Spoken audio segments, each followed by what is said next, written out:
250 feet above sea level. What a spectacular setting for this, the second tournament of the 2022 Legends Tour season. Welcome to the island of Jersey. No stranger to hosting fantastic golf events. The European Tour has been here no less than 17 times. But for the first time in 6 years, the Legends Tour are back here at Moye Golf Club. It's a beautiful place and the island is very special. It's just got a lovely feel to it. It's been good to come back and see guys and talk about it. I was looking forward to coming here. It's all very friendly. It's nice meeting old friends from the golf club, and yeah, it's just good fun. The last time I played here was 2010 when my old mate Gordon Brown Jr. won. But before that, my first year was 1982. So 40 years. One player keen to get the competitive juices flowing again was winner of the opening event of the season in Austria, Scotland's Ewan McIntosh. Yeah, it was brilliant. I thought, wow, it's come really fast. I win. I'm not the best links player, believe it or not, coming from Scotland, or wind. So Austria was perfect, inland, no wind. So yeah, hopefully the wind dies away, or I wouldn't be putting my money probably on me for this week, but yeah. Another player raring to go was Legends Tour debutant, Australian Richard Green. The three-time winner on the European Tour had been looking forward to joining the seniors circuit. You know, it's a bit of a hard time, you know, your mid-40s to 50, you don't know really where you stand in the game, and as much as we want to remain competitive, it's a tough time confidence-wise. You don't know, you know, where you're at until such time as you come out here and measure yourself again. So it's been a long time coming. It's nice to see guys again. It's been a really nice feeling because, you know, these guys were all out when I first started on the European Tour. Now, I mentioned Jersey had a rich history of hosting top-level events. Well, the first Jersey Open was held in 1978, and since then the likes of Tony Jacklin, Sandy Dahl and Ian Woosnam have won on the island. Ian Woosnam liked the place so much, he made Jersey his home. Moye Golf Club itself has some illustrious names linked to it. In 1905, the club was officially opened by Harry Varden. In the 1930s, the course was redesigned by James Braid. In more recent years, the late Tommy Horton, a stalwart of the European Tour, Ryder Cup player and 23-time winner on the seniors circuit, had a close association with golf on the island. And to commemorate Tommy's death in 2017 and the Legends Tour return to Jersey, the Horton family have commissioned a spectacular perpetual trophy for the Jersey Legends. What a fantastic trophy, and whoever lifts it on Sunday night will arguably have conquered this tricky links course. Speaking of which, let's find out, shall we, what the players will face here at Moye with 2015 winner Peter Fowler. You've had a couple of practice rounds ahead of the off this week. How's the course? How's the rough? Course is pretty good. I don't think the rough's as thick and as long as it has been in the past. I think they've been thinning it out a little bit and make it friendlier for the members, but it's still a good test if you go in the rough. So it's about keeping it on the fairway, and like all links golf courses, you've got to be a great lag putter, because sometimes when it's windy and the ball's bouncing a lot, you know, you can run through the greens towards the back of the green, so you can have a lot of long putts you've got to be good at. All right, let's go to 17 then, par 4, not a long one. You drive to the top of the hill, it's about 265 yards. The big hitters can get it over the top of the hill and run down the hill a little bit, but then when it does that, it could run off the left-hand side of the fairway. And so you're hugging the right-hand side of the fairway there. Okay. Approaching the green is very difficult. It's perched right up on top of the hill. The left half of the green and left of the green is a no-go zone. There's a huge drop-off to the left. So you'll see the players playing to the middle to back right of the green and leaving it an uphill putt to most positions. And the final hole, the one that could win or lose you the championship, the 18th? There's some huge bunkers on the left-hand side. Now, it's 265 yards uphill to carry those, but a strong wind you can get over. So the winds might not be strong enough to carry those. So you'll have to hug the right-hand side of the fairway there, and you'll only have a wedge into the green. But approaching the green from the right-hand side, there's a huge slope. The ball's landing on the green will hit the right-hand side of the green and then swing around to the left-hand side. So difficult to get it near the pin from the right-hand side approach shot. What's a good score this week on this course? I think you need at least 10 under par, probably. Right, that's the spectacular scenery and the course covered off with thanks to Peter. Coming up, former Open champion Paul Lawrie gives me a chipping lesson. We'll get the latest of the Celebrity Series action, but it's time to head to the golf. Here's Michael McMullen and Warren Humphreys. Thanks very much, Georgie. And let's start by taking a look at how things have unfolded over the first 36 holes. And it was the Frenchman Christian Sauveur, winner of the Spanish and European Opens during his days on the regular tour, who stood out on day 1. His putt on 13 completed a run of 4 straight birdies to start the back 9. Another would follow here on 16. Then 2 pars to finish, all added up to 64 and a 3-shot lead. Wow, wonderful, huh? When the game rewards you in that way, it's just take it. I welcome every second of it. Yeah, it's wonderful.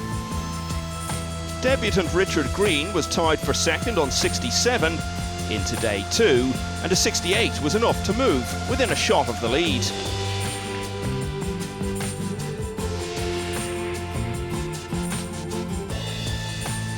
The opening 67s also included Scotland's Paul Lawrie, and he too followed with 68, helped by this magnificent approach, setting up birdie on 13.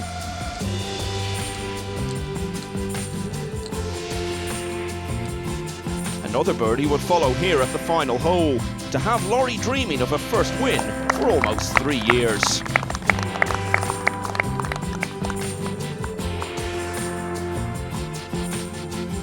It was also in 2019 that another Ryder Cup man last won out here, Philip Price continuing his progress with this birdie at the long 11th.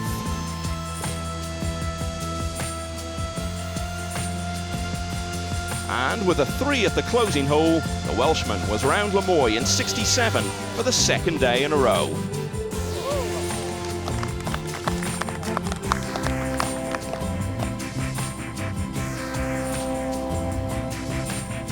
All of which was enough to give him the outright lead on 10 under par. Green and Lawrie just 1 back, while Sauveur collapsed to a 77, leaving him 7 behind the new leader, Philip Price. I drove the ball perfect. I probably a few more short irons close and maybe hold a few more putts, but I mean 5 under still pretty steady. There's a lot of trouble out there, so probably more of the same, I think. So this is it, the final group about to tee off here at Moye Golf Club. If anybody wants to catch any of these 3, they will need to go low. Let's get to a commentary team of Michael and Warren. Famously 10 behind on the final day when he won the Open 23 years ago, Paul Lawrie with just 1 shot to make up today. Richard Green also chasing just a single stroke deficit as he looks to complete a winning debut.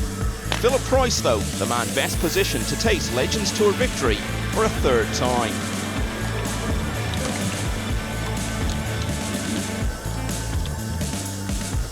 Ewan McIntosh needed a good start from 3 adrift overnight. Birdie at the second, a positive move.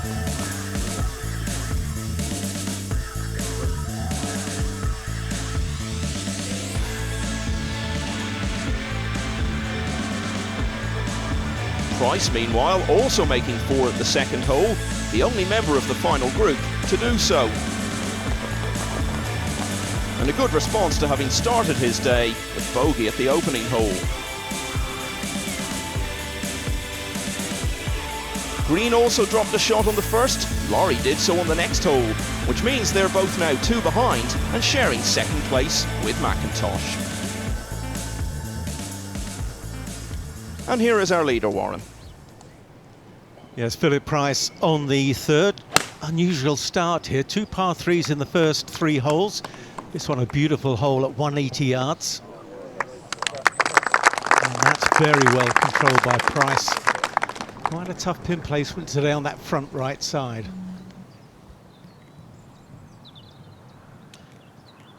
Michael Campbell started with 4 pars and he's just birdied 5. Always good to see the former US Open champion here and showing some pretty good form. Nice little chip shot there from Cambo.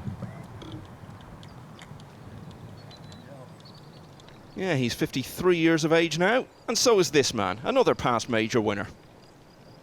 Yeah, he'll be disappointed having missed the green, but this is the area that he's renowned, nicknamed Chippy. And easy to see why, very well controlled, and he's left it on the right side of the hole. Nice uphill putt to save his par.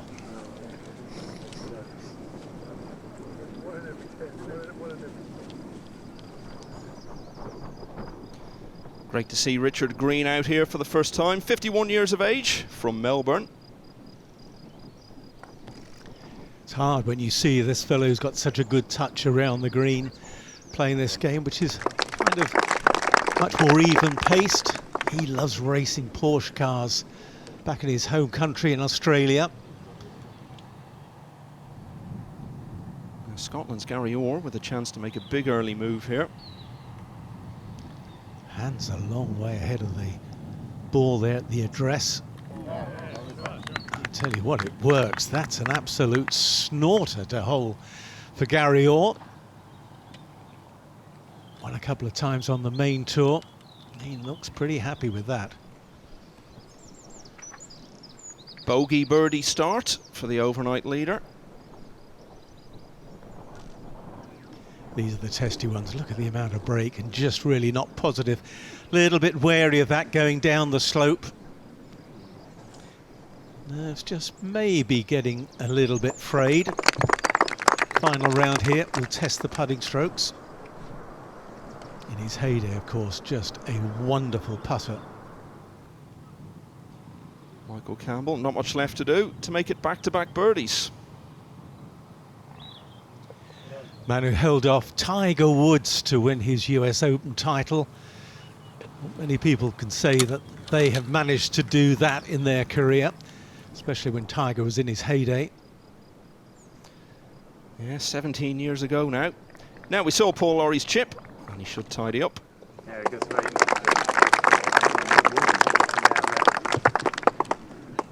Has a wonderful foundation in Scotland, does so much for young players, Paul Lawrie.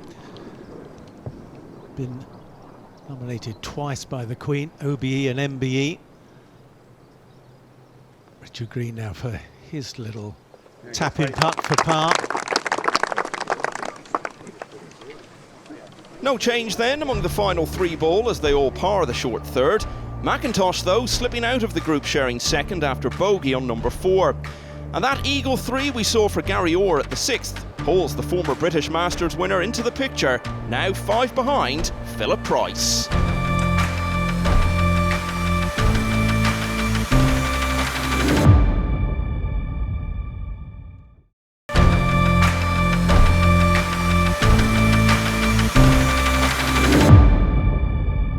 Every amateur knows that if you're really serious about getting your handicap down, there needs to be less of this and more practice. Luckily, here on the Legends Tour, there are so many people I can ask if I want to improve my game, so I went to a former Open champion, Paul Lawrie, for help with my chipping.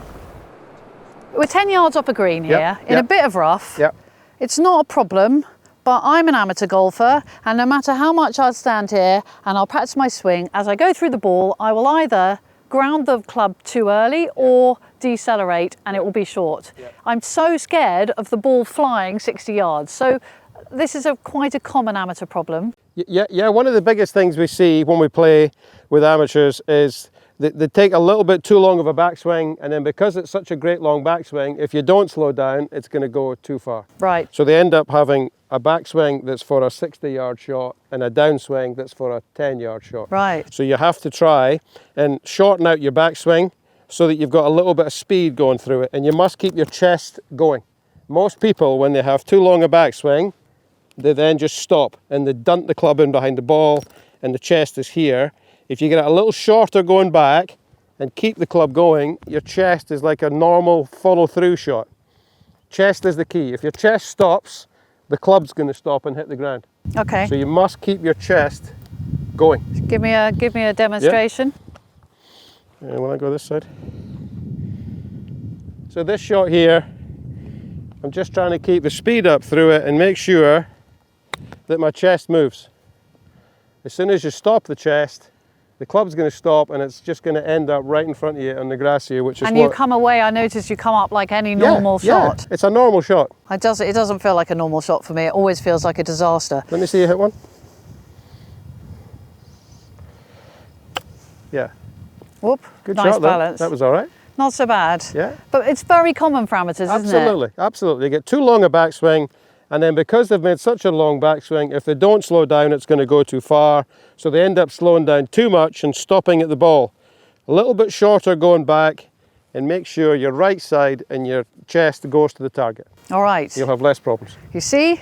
And now you know, and you're all going to make single figures. Thank you, Paul. Pleasure.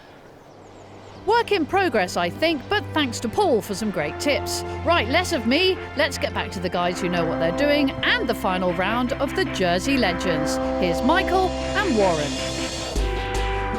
Well, level par for the day, Ewan McIntosh needed to make something happen. This shot, his second on 6, was just that.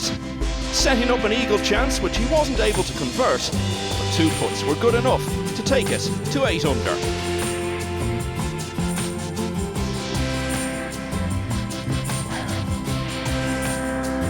Four straight pars for Richard Green since his opening bogey, but he too birdied the 6th to get back to where we started the day at 9 under par.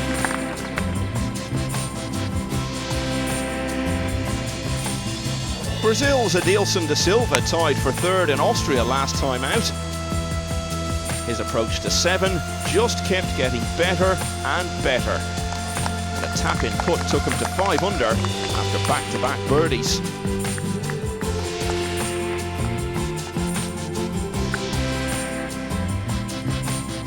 Paul Lawrie's always been blessed with an impeccable short game, a point he underlined to make his second birdie in the 3 holes on 6.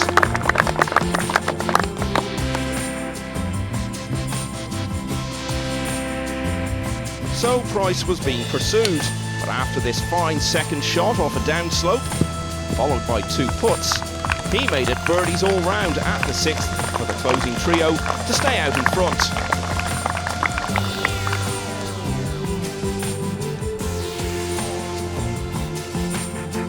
The lead is now just a single shot though over Lawrie, with Green still very much in the frame. McIntosh also among the birdies on 6 to remain on the fringes of contention as the main hopefuls arrive at the 7th, Warren.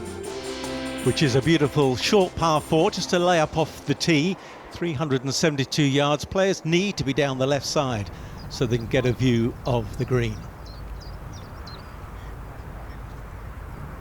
McIntosh here on the tee, just a lay up with an iron. It's pretty good ball speed there, 133 miles an hour. And they're carrying 214 yards, so good speed through the ball. You were being chased in the last tournament. What's it like to do the chasing? Harder. Yeah, a little bit, yeah. Because you're just trying to push yourself on all the time. Had a chance there and you're like, come on, you got to get it in, instead of knowing that you've got a few shots in hand. So, yeah, it's harder. Shots to be had out there, though? Definitely. Good luck. Thank you very much. Thanks, play well. James Kingston, the well-liked South African, a winner on this tour last season. And one of the sweet swingers of the game, well respected by his peers, James Kingston. Always seems to have the ball very well under control. Lovely shot into the green there. McIntosh again, still on a high after that win in Austria. Wonderful 64 in the second round, the key to that. Amazing that he gave the game up for nearly 15 years and then reinvigorated himself, played on the amateur circuit up in Scotland for a while before turning pro again. So it's a remarkable bout of success that he's just had. Well, he was being talked about in a Walker Cup context for a while during his days back on the amateur scene. Lawrie now on the 7th. Always maintaining that superb rhythm of his, but just tugging that one away a little bit to the left. But it's okay, he's going to get away with that. Pretty good trackman figures for him as well. Price do? Beautiful setting here at Jersey at the Moye. Apex there, 81 feet. Maybe a little bit low for an iron, but it is a long iron that he's hitting. Might have expected it to be a little bit higher than that, but he's down the right, maybe blocked out a bit. 25 years ago this year that Richard Green had that famous win in the Dubai Desert Classic, winning a playoff against Greg Norman and Ian Woosnam. And lost nothing of his ball speed, 142 miles an hour. That's pretty good. Carry there, 212. Paul, I've seen you with two fantastic up and downs in those first 6 holes, but this course is making you work today. Well, not hitting it very well today. Ball striking's been a little poor. I've played lovely the first 2 days, but today it's a little harder work, but that's golf. You just got to get on with it and get it round. Plenty of time to work it out, and you're only one behind. Oh yeah. Philip's a steady player. He's hit a lot of nice shots today, and he's one ahead, but we'll try and reel him in. Good luck. All right, Thank you.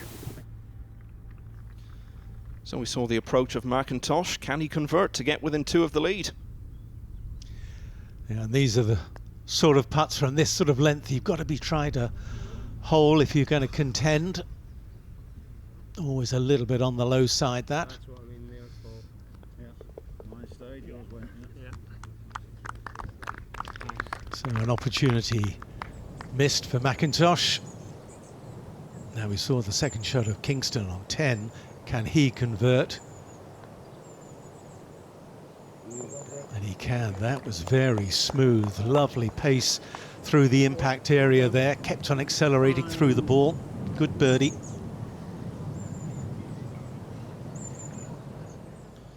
I think people have a perception of Paul Lawrie as a one-hit wonder in his career on the regular tour, but he actually won 8 times out there.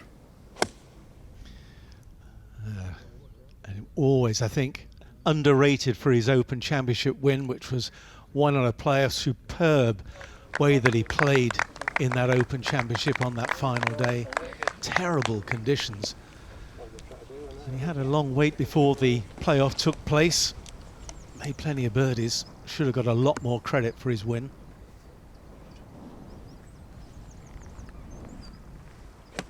Richard Green was a 3-time winner on the regular tour. Oh, that's a little unlucky, wasn't it? Beautiful flight. Just getting quite a firm bounce, coming down a slight breeze. Not too much wind out here today to worry the players. And behind that mound, Philip Price did get a little blocked out by going right with his tee shot. So having to rely on pure yardage. And he's played a very fine shot.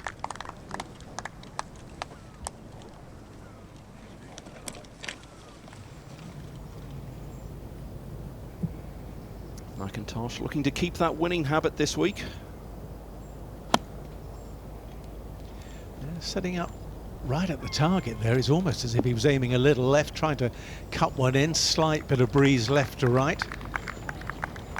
Good shot. Hope he doesn't try and force the pace too much in chasing for those birdies. That would be a mistake. Got to stay in the present. I once stood at the side of a practice green at a European Tour event and watched Paul Lawrie hit putts from about 15 or 20 feet for 20 minutes in a row, and he never missed one of them. I think you just put the knockers on him. Bit different in a tournament context, isn't it? But a wonderful short game. He's a wonderful all-round game, as has this man. Green, you can see aiming for a lot of left to right break here. And maybe reading too much in it. So that is a misread.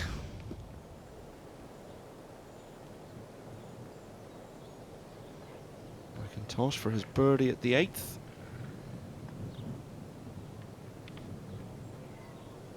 Just left it short, Warren. Yeah, coming uphill. Just not quite getting it out of the meat of the putter, maybe.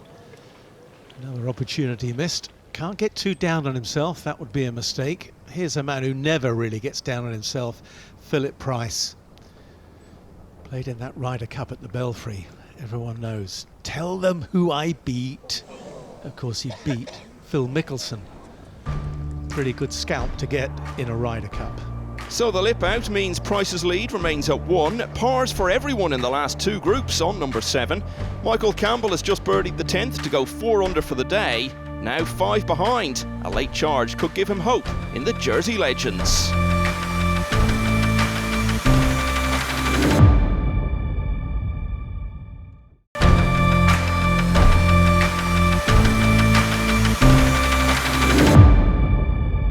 Welcome back to highlights of this, the Jersey Legends, here at Moye Golf Club. Now, this year, the Celebrity and Alliance event series are running again alongside the pro circuit. So let's find out how they got on here, starting with the celebs. With a share of £100,000 for their chosen charities and the chance to play for a share of that prize pot at the grand final in the Seychelles, understandably the first Celebrity Series field of the season was a waitlist affair. Big names from the world of sport, music and broadcasting queued up to take part. The format's pretty simple. The winner of each Celebrity Series event in the regular season books their seat on the flight to the Seychelles. An order of merit exists for the remaining spots. Hopefully we'll be up amongst the, the prizes. I've put extra space in my hand luggage for it. Hopefully. This is unbelievable. Look at that. When you get to play golf and have that behind you, I think that's why I've missed so many shots, because I'm going in the backswing and I'm just looking, well, that's beautiful. Just shanking it all over the place. Attention span of a squirrel, that Brian McFadden. Anyway, the former England and Liverpool legend Robbie Fowler was first to confirm his spot in the Seychelles. A comprehensive 3-shot win means he joins defending champion Keith Duffy on the list for the autumn. It's my anniversary today, so if I win the holiday to Seychelles, happy anniversary, love, isn't it? Yeah, we checked. Mrs. Fowler was happy, and we can spend the next 4 months lecturing Robbie on the importance of sun cream in warm places. And there'll be more Celebrity Series events in amazing places like Jersey to come this summer. While Robbie Fowler stayed on, he took his spot in the field for the Alliance Series, where amateurs get to play alongside the pros for the first 2 days of the competition. He didn't win that one though. It was Sylvia Cadu from Switzerland who took the honours. And if you'd like the once-in-a-lifetime opportunity to take your place in the Alliance field, go to the Legends Tour website. Enough of the amateurs, it's time to head back to the pros. Let's rejoin your commentary team of Michael and Warren as the final round hits the back 9. Well, 2 bogeys in the first 3 put pay to Paul Wesseling's hopes of a 9th Legends Tour win. The 60-year-old has steadied things since then, including a stylish sand save at the 12th.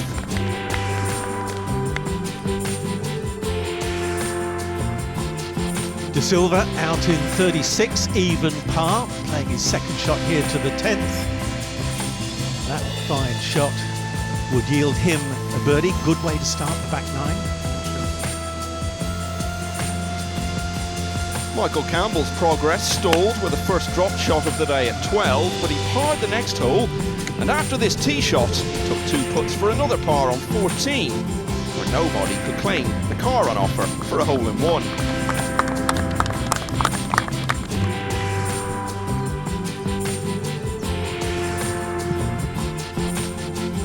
Tough time for Richard Green out in 37, but that par putt at the 10th might just improve his spirits a little. Having birdied the 9th to get to 9 under, Ewan McIntosh faced a similar par putt at 10 and delivered a similar outcome.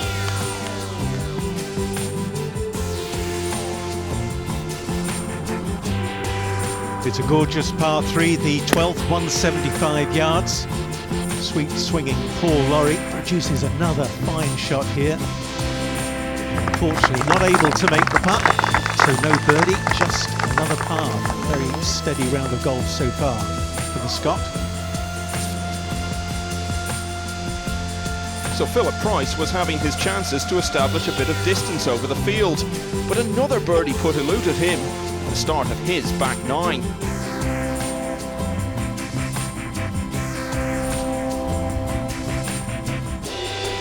Safe tap in though for the Welshman, followed by further pars at 11 and 12. So with 6 to play in the Jersey Legends, he leads by a single stroke over Lawrie, whose fellow Scot Ewan McIntosh is just 1 further back. And Lawrie just run through the fairway on 13. It's quite a severe dogleg right to left. Second shot downhill and the ball above his feet there. This is awkward. It's again really good rhythm, nice clip, good contact from Lawrie. And that's certainly an outside chance for a birdie there. If you attack the hole, you can get it down the slope and gain quite a few extra yards. It's been a good tee shot from Price. Perfect position to attack this flag from the left side. He had that right down the banner. Just a little shy, but a very good shot.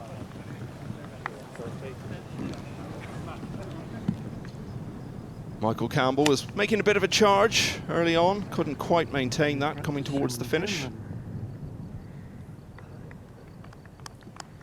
Still leaves himself with a birdie putt on the final hole. Wonderful scene there, look at that, right on the cliff top overlooking the sea.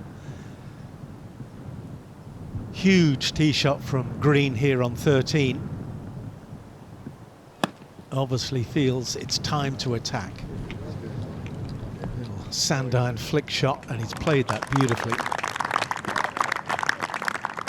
A very accomplished player, was in the top 30 in the world rankings at one stage about 15 years ago. Never seems to get flustered on the outside green, always has that very kind of quiet demeanour. Good to see all the crowds out on the fairway, I love that.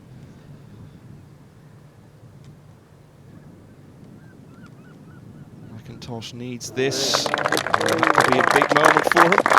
And the final scores are totted up. Important par save there. He's been waiting for a putt to go in for some time. Doesn't matter, pars or birdies, they all add up. Lawrie, can he make his birdie on 13?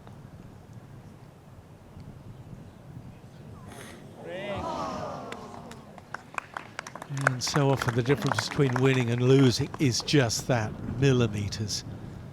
Yeah, another player who was in the top 30 in the world at one stage. That was during his Renaissance period about a decade ago.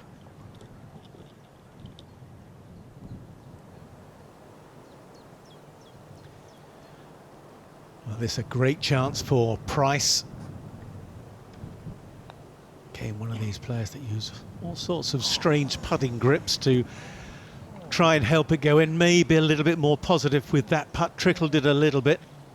Maybe a bit firmer. Would have just held its line around the hole. They're all just a little bit nervy out there, aren't they, Michael? Yeah, and putts like that are rapidly becoming the story of Price's day.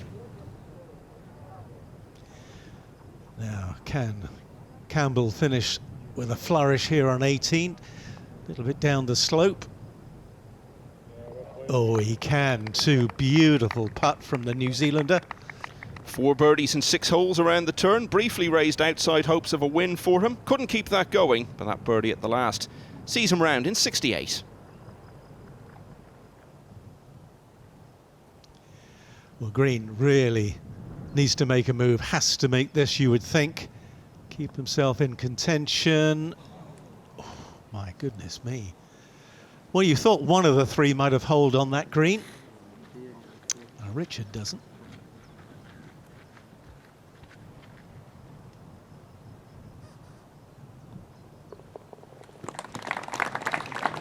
So he's still got some work to do and he'll regret that. Not showing any emotion, but I bet inside he's feeling it. Well, since their birdies at the 6th, it's been 7 straight pars for both Price and Lawrie. Still good enough to be first and second. McIntosh and Green surely the only others with any chance now. Will Philip Price's solid play be enough to glide to victory in the Jersey Legends? The finish is next.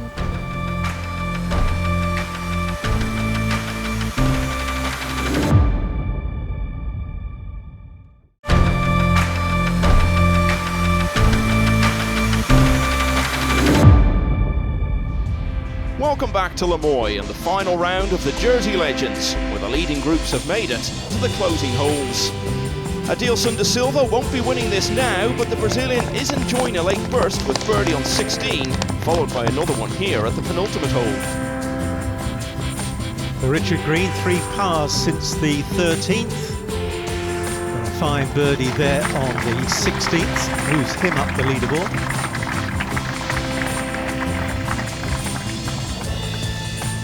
Paul Lawrie's run of pars had finally ended with bogey at the 14th. He had the chance to get that shot back 3 holes later, couldn't take it.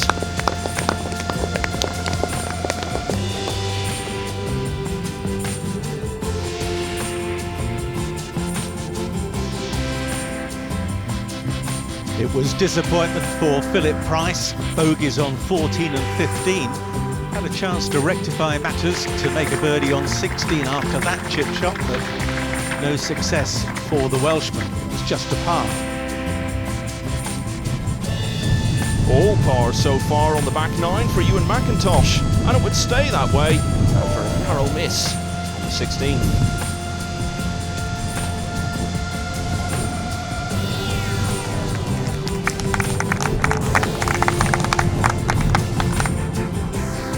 Mistakes of others mean McIntosh's 7 straight pars now have him in a 4-way tie for the lead. De Silva closed out his week with a par and a round of 69. Tell us about the final hole, Warren. It's all looking pretty tight, isn't it? And it may come down to this last hole.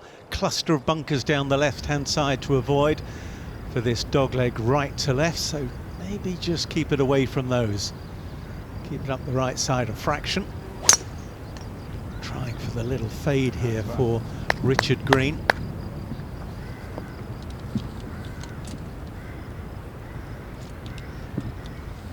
Maybe overcooked it. That's certainly overcautious there, but better to be away from sand than not.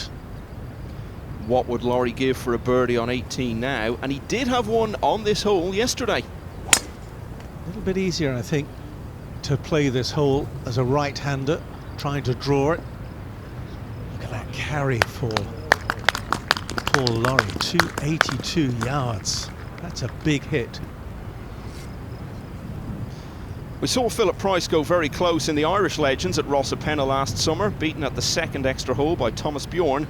Could he be in another playoff today? Look at his figures on the right. 258, not as far as Lawrie. That's in some deep rough over on the right hand side. He's going to have to play a good shot from there to get it on the green. So all probably worried about those bunkers down the left hand side as we go up to the green. McIntosh, outside chance for the birdie.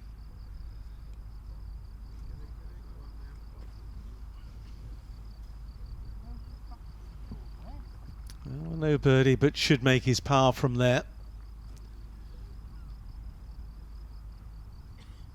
Really good crowds out here. Loving watching these legends play, and he does tap in for a final score of 70. Last round for McIntosh, pretty good play. Yeah, all pars on the back 9. Playoff still a very real possibility for him though. Yeah, they're trying to get a bird's eye view of the playoff, aren't they? That's a bit cheeky. You got to get your position. You know, those crowds gather around these extra holes. Got to do it some way. Now, this is not going to be easy for Price. Can he control the spin coming out of this rough? Bound to release on a little bit. Not going to get much grip, and he's got the kick off the downslope. I'll tell you what, that was very nearly so good. Couldn't have taken much to hit the flagstick. Richard Green, who was tied 4th in the Open Championship at Carnoustie 15 years ago, the day Padraig Harrington won his first major. Again, may not get too spin coming from the first cut. Just allowing for that little bit of release up there, but it's a terrific shot. And that will certainly put the pressure on Lawrie. Lawrie looking for his 2nd win on the Legends Tour. His only victory came in his native land, Scotland, at Craigielaw back in 2019. Now, this is in his wheelhouse. Known as a really good chipper. Terrific drive to get it so far down. And he's living up to his reputation. It's not too bad. He may leave himself a tricky left or righter though. That's no gimme. All those years on the regular tour, now with the Legends, the people of Jersey always come out to support their home event. Well, Price first to go from the back of the green. Outside chance here, not an easy putt. Got to get a smooth roll through that little bit of fringe grass. And like so many of his putts today, close but no cigar. Yeah, he led for most of the day, but no birdies after the 6th. 73 doesn't end his hopes, but he needs both of his partners to miss. You got to get the feeling one of them's going to hole. Certainly set up for a very tight finish, and in fact it's going to be Lawrie to go first. I thought it might have been the other way round. We know this breaks left to right. Like Price, he hasn't made a birdie since the 6th. But he's rectified that now, so 71 now means it's between him and Green, who's got to hold his putt to keep this going. You don't get to win an Open Championship without being able to survive pressure. Really good pressure putt from Lawrie. Now, what can Green do? This to get into a playoff. Oh, magnificent work. Looked to be fading slowly out of the picture for much of the day, but a really good birdie put on 16 was vital. Another birdie at the last gives Green 71, and they will go on. A good way for McIntosh to back up his win in Austria. Price also comes up one short, while De Silva, Campbell and Orr all went under 70 on a final day, which will end with a playoff, Warren. Yes, and the first playoff hole is the 17th, a tough par 4, 414 yards. A hole which was played well by Green. He would make his par on the hole, but Paul Lawrie would have this putt to keep the playoff going. Another pressure putt there. Yeah, he's been in a greenside bunker. He was already in before that one, so they've both parred the 18th as well. Now they're back to the 17th, and here's where they've driven to. From the right-hand rough, ball above feet, promoting a draw again for Lawrie. So an awkward shot coming into this hole. Oh, and there's out of bounds over the back of that green. So Lawrie in trouble. Green from the perfect spot, but you can see needs to get some elevation with this, some height. Can he get the ball to settle down? He can. So he's got a chance for a birdie. Lawrie in all sorts of trouble over the back of the green. It's amazing how often in playoffs it's decided by the moment where something goes wrong, someone hits a bad shot, runs into trouble like this. Could it be the same story again here? Well, we said at the start you have to hit fairways and greens. Lawrie, with that second shot from the rough, couldn't control the spin. Now he's got an awkward shot in this bracken. Can he get the club face to the back of the ball and control it? Trying for very sharp takeaway to chop it on the back of the ball. And for a man who's renowned for his short game, that had to be an absolute horror lie. Couldn't advance it at all, so now he's got to chip it in to have any sort of chance. Again, this is still not easy from the little rough here.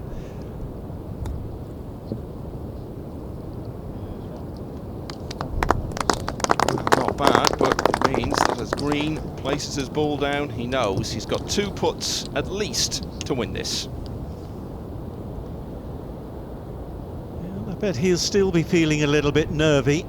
Sometimes it's the hardest shot in golf just to try and lay it up stone dead when you have 2 for it.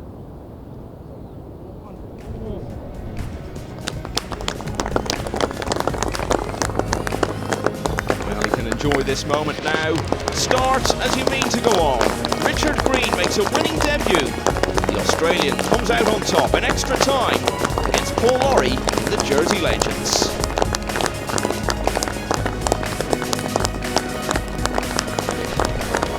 Just a stroke, covering the top 4 players in the end, but after 3 rounds and 3 holes, it's Richard Green who gets to enjoy that winning moment, that trophy moment, and it's a new trophy this year, designed in memory of the late great Tommy Horton. I feel fantastic, obviously. You know, to play that well under that pressure in the closing holes was very pleasing. You know, it's haven't been there for a while. I've put myself into some situations over the years that have been very testing, and it's just nice to come out on top. And with victory in the Jersey Legends, Green vaults in at number 3 in the early Legends Tour Order of Merit. McIntosh now tied for the lead in the best of company alongside Bernhard Langer. It took a while for us to be able to announce the winner here in Jersey, but congratulations to Richard Green. We are off to Trevose next. We'll look forward to seeing you there.